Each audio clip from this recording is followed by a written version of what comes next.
Records, babe. Upsound Records. Arnett Raphael, Chacha Pharrell, Bang Bang Bang, Rubaco, Kakoro, Mafino,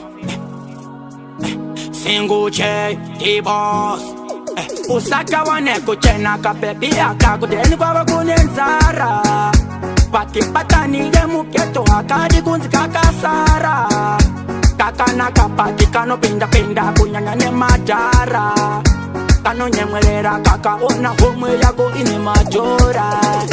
Masinga Kasi Eva Noto Te Kakakora, Asimari Paketo Kanotora, Kunyanya Kumadara, Anoda Kuita Fulambo Bang, Simati Kano Rova Varume Vanu Kanotora, Kano Koshesa Majora, Akana Pasa Mana Mudiki Kana Mudara, Andifunge Kabeni Kakaro, Saka Wane Kuchena Kapepi Akakudeni Kwa Kunenzara,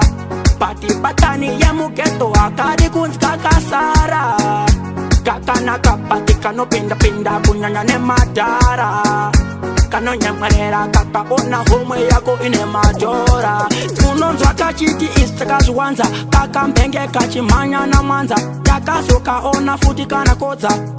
Akakaka Nyanya, Raphael Pharrell, Kumata Pika No Ketwa, National Request Kuno Kano Ketwa, Mafurati Ese Anokaketa, Amena Kote, Kane Patani, Usaka Wane Kuchena Kapepi Akakudeni Kwa Kunenzara,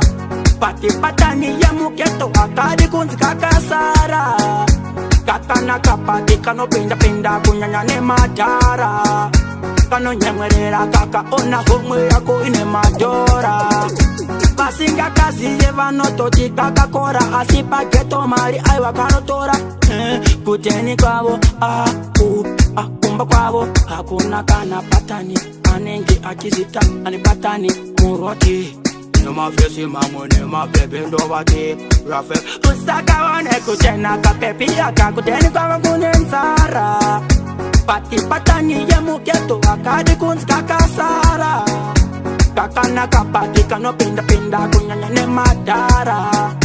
Kano Nyamwerera Kaka Ona Home Yako Ine Majora, Rama Varinda Kakaramba, Tanga Kauya, Shikanzindo Dakuti Timbo Danano, Kimbo Kupasa Rudo, Daka Fandati Aiwa Bodo Baby, Hako Sekutamba Nodo, Kana Saneta Enda Kunadado, Bauze Kutikana Pokodo, High definition, Records, babe. Brillante.